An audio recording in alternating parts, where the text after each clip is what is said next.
for the Jets. Second down and 3 at the 49 of the Eagles. And here's Ricky Waters with the carry, and he'll be stopped shy of the first down. Well, there's going to be one thing that has to really improve this year is going to be the offensive line for the Philadelphia Eagles. One of those guys you see right there, number 73, Lester Holmes, and Panos, the guard. Now, between the three of them, Panos, 72, 63, Riley McKenzie, and 73, Lester Holmes, they have a real solid inside group. They should be able to run tackle to tackle, which is where they want to try to get more of a push with Ricky Waters. Two tight ends in there. Jimmy Johnson has come in, and Kevin Turner, the former New England Patriot. And he gets the handoff, and Turner fighting for the first down yardage. It's going to be awfully close. Mo Lewis and Marvin Jones stuffing the middle. It looked like he got it. And they went right to the strength of that offensive line like we were talking about. You know, Panos, in his second year, they're really high on. I think he's a big, strong guy. He's a smart guy. And he's got that 1 year out of the way. And if you watch him before the game, you know, he's walking around. It looks like he's been in the league about 10 years already. He's starting to get a little bit of that gut. Got that walk where the knees are starting to hurt. He looks like an old offensive lineman already. He looks like a good old offensive line. He's only in the second year. Third down, and Turner, he's got the first down this time to the 45-yard line, 46. Marvin Jones making the tackle. That's a nice job by the rookie at left tackle, Barrett Brooks. They're just going to single him. You're going to watch him right over here. He's going to come outside and freeze us up. That's going to let Turner go right back inside. And this is big for a rookie. I mean, he's going against one of the better backers in the league. And he just turns him right outside, stays on him. And you do that stuff early in the game. You try to get the confidence of a young rookie, let it build, and then you turn him loose. Second down and 7 on the 46-yard line of the Jets. Play fake. Cunningham has some time. The pocket collapses, but he can take off.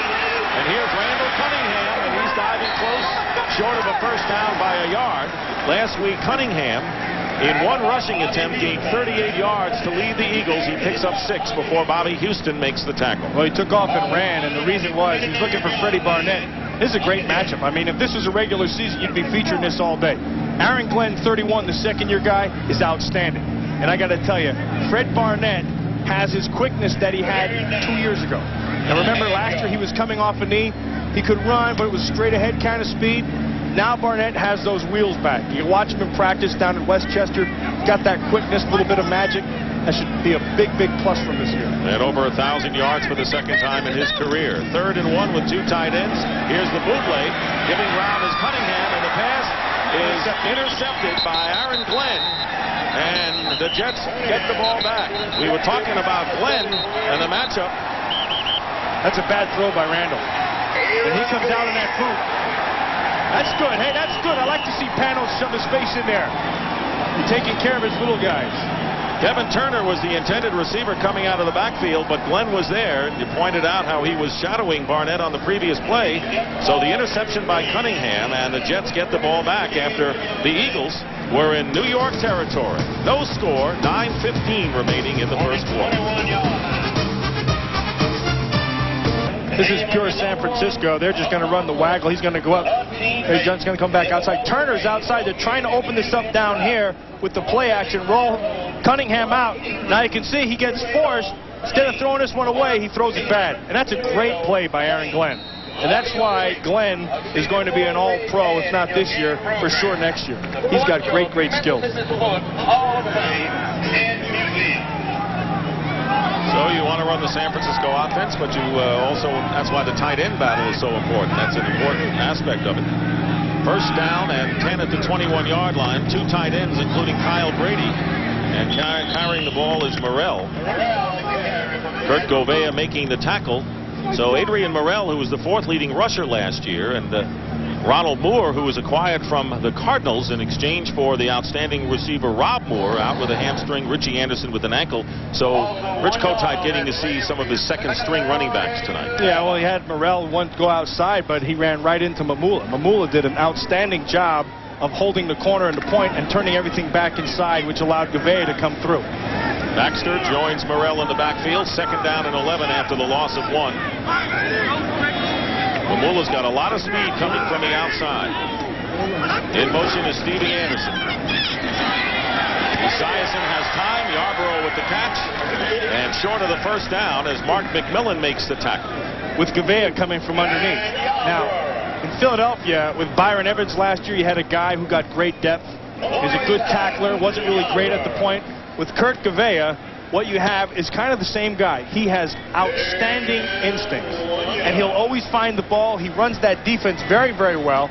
He's always around the football. I think you're going to really like Kurt Gavea. Plus, you know, for all your kids in like first or second grade, when they ask you to name your vowels, heck, you just say Gavea. That's why he's in there. You don't have to say A-E-I-O-U. You just say Gavea. Third down and 1.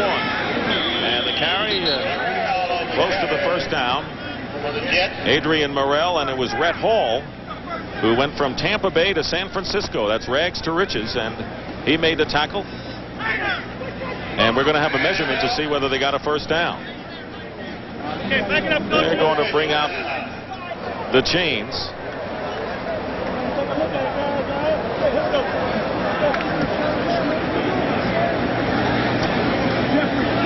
So Gavea, like Raleigh McKenzie, both or each with 2 Super Bowl rings. That's not a bad influence to have on this Philadelphia team. Ray Rhodes wants to have a lot of people who have won in the past and know how to do it. Well, they broke it. They broke. That's great. That's great. Well, now they're just going to pull the chain and make That's believe. Hilarious. It is a first down. They may believe. All right, Kurt Gavea. Let's check his file. What kind of a player he is. Washington Redskins standby for so many seasons. Well, first thing you see is great instincts, and the guy has a great sense. He's also the key to this defense because he's making all the calls, changing all the fronts. Without him, they don't get in the right places. But he's got to stay healthy. If Kurt Gavea can stay healthy, he can be an all-pro. He has not been able to stay healthy about the last 5 or 6 years. Kyle Brady, the #1 pick from Penn State, number 81, and Johnny Mitchell, 2 tight end alignment. First down on the 31 for the Jets. No score. Here's a play-action pass. Fuller comes through for the sack. There is William Fuller, and what a great pickup he was from the Houston Oilers for the Eagles the last couple of years. No one picked him up. Well, if you're working over Brown at the top right up here, number 76, and they get the tight end to that side, so you think he's going to try to slow him down, and all he does is just come to tight end. Heck, just get out of my way. Just throw him to the side. And that's embarrassing. And that's actually an outstanding job by Fuller, but that tight end, that's a good way to get cut. Well, Johnny Mitchell overmatched. That's why they brought in the rookie Brady, 265 pounds to block. Right, and also because he was a Penn Stater. Well, that's why I would have drafted him. Loss of 11, second down and 20. Ball back to the 21-yard line. No score with 6.5 minutes to go in the first quarter. Esiason steps up. Nice play. Gavea knocked down that pass intended for Johnny Mitchell. And that's what you get right there. So first you get the pressure, and then you have to come back. And this is the advantage you have when you have Kurt Gavea in. See, because you don't have to go to nickel. Because he's got those great instincts. Watch him right here, 54. He understands the pass game. He'll read things really fast. Now watch him come off, pull right there on top of it.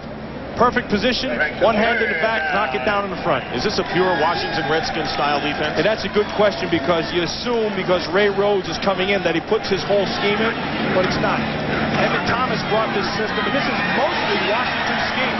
Outstanding by Gavea. Gavea downfield about 15, 20 yards, defending against Stevie Anderson, incomplete. So, tell you what, when they look at the film, Kurt Gavea comes out with straight A's on virtually every play in this series. Watch Gavea 54. This is called playing center field, but you're in the middle of the defense. This is just pure instincts. Now watch, everybody's past him. You have to feel that receiver. He doesn't as good as it's been done. Looks like they've got a middle linebacker. Brian Wagner to kick it away, and Jeff Seidner goes deep. It is not a long kick, but a high kick, and Seidner is going to be hit. And he is hit immediately, took a lot of concentration. That was Elton Rhodes for the Jets. But once again, 43-yard kick, not bad field position for the Eagles, second time around on offense. Elton Rhodes, an eligible man downfield, so they're going to kick again, and an advantage to the Eagles as Wagner will be kicking from his 6-yard line. Gets off a beauty. Seidner this time calls for the fair catch at the 33-yard line. Right now, let's go down to Don Tollefson. Hey, Dick, as soon as Randall Cunningham threw that interception to end the last drive, he came over to the sidelines. I'm right here on the Eagles bench. He spent 3 minutes with John Gruden. They had a long, very quiet, businesslike conversation because, as Matt well knows, if they're going to execute that San Francisco offense well, they can't make those mistakes. They also have to make adjustments and have learning sessions like that during the game. So we'll see how Randall responds in this drive. Back to you guys. That's why the preseason games, the wins and losses are really not paramount. Absolutely. You see John Gruden right here. John Gruden, the new offensive coordinator, and a very, very bright guy. Was with me in San Francisco when he was just an offensive assistant. And I got to tell you something. That man cannot be outworked. Literally, he will not be outworked. He doesn't sleep very well. He's kind of got a touch of insomnia, and he will be there till 2, 3 in the morning and be back again at 6. Every time I see him, how much sleep? Hey, I got 3. Well, you're in great shape. That man, he just is a workaholic. And it's a great guy to have here because in the National Football League, as we've seen lately with San Francisco and Dallas, if you have the firepower on offense and teams say, how are we going to stop all these weapons, you really have an advantage and probably a chance to win a title somewhere down the line. With Gruden, he feels he has the weapons. How best to use them is what he's trying to find out. Well, and that's why we're playing these games. And that's why you come out here and you say, okay, Randall, now you saw this guy underneath. Kevin Turner's covered. You either got to throw that one away or leg it out. Starting from the 34-yard line last week against Atlanta, all 4 drives in the first half ended up in the red zone, although the Eagles managed only 1 touchdown. And the handoff is to Ricky Waters going up the middle. Waters wants a chance to carry the ball a lot more. He was in for only 2 series last week. He is expected to carry the ball a lot more against the Jets. Gained 33 yards on 7 attempts. Those are his numbers of last year. Well, when you're going to watch Ricky Waters, first of all, you're going to see a guy who has great hands. He's very versatile. He can move them outside. He'll run the ball outside, likes to bounce it. Where he's got to get better is between the tackles. And last year in the championship game against the Dallas Cowboys, when they said he had to run it better in between the tackles, he was outstanding. So I think what they have is a back who can do all of that. Waters picks up 2. Eric Howard making the tackle on Waters, and of course they're still going to use him at what he does really the best, and that is catch passes out of the backfield. You can't ignore him there. Well, and he has the outstanding feet. You know, now in preseason, you know what you have with Ricky Waters. So, you know, you don't necessarily go out there and play him and play him and play him. You just go out there, just let him get a feel, then you pull him back in and throw somebody else in. Kelvin Martin, the 3rd wide receiver in there on 3rd down and 4 for Cunningham, and the pass out of the backfield to Barnett. Fred Barnett breaks a tackle. And Barnett inside the 20-yard line, and a big play for the Eagles. Mo Lewis, the linebacker, finally caught up with him, but not before a big 42-yard gain. Mostly Barnett's running. Well, everything starts up front, so you're going to watch the aggressive pass blocking. They're going to take a short pass set. Boom, right there. Now the ball comes out, a 5-step drop. Nice job inside, and then Barnett just on the quick. You're going to watch him go in, then work right back outside. That's just called an arrow. Ball comes out. Glenn misses the tackle, and now here's the feat that I told you. Last year, he would not have been able to make that cut.